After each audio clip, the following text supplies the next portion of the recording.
আসসালামু আলাইকুম। কার কার চা ছাড়া চলে না একটু কমেন্ট করবেন। আহ মারতেছো কেন পাপাকে? গল্প দেখি। আদর পাপা, আদর পাপা।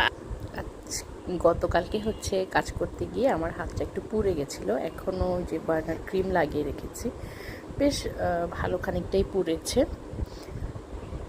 আমি হচ্ছে কাপড় ধুতে আসলাম, দেখি যে এই ইসের অবস্থা খুবই খারাপ, ওয়াশিং মেশিনের উপরের অবস্থা। আগে হচ্ছে সময় করে একদম ক্লিনিং, ডিপ ক্লিনিং করা হতো।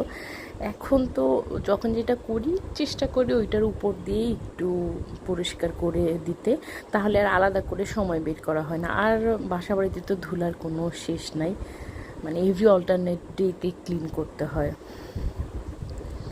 তো আমি ওইটাই আর কি টুকটাক ক্লিন করে নিচ্ছিলাম।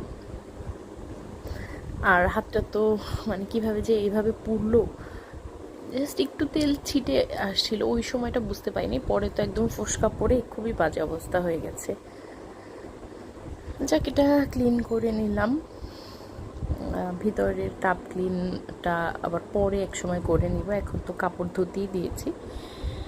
আর আজকে হচ্ছে আমি ফাঁকিবাজিতে একদম পদক পাবো, মানে যত শর্টকাটে ইফতারি শেষ করা যায়। একটু চিকেন কারির মতো করেছিলাম, চাইনিজ টাইপের, আর ফ্রাইড রাইস করেছিলাম রাইস কুকারে। এইটা দিয়েই আর কি ইফতারিটা গুছায় নিলাম। মানে কোনোভাবে যত প্লেট বাটি কম হবে অত আমার জন্য ভালো হবে। আর মনে হয় যে এটা ফুলফিলিংই আছে, শর্টকাটও হয়। আর দই চিরা কলা এইসব, বা দুধ চিরা কলা, এটা তো থাকাই লাগবে। এটা অল্প হলেও আমার একটু খেতে হয়, নাইলে আমি মানে আমার ভালো লাগে না কেন জানি। আর এই তো শরবত ছিল, আলহামদুলিল্লাহ।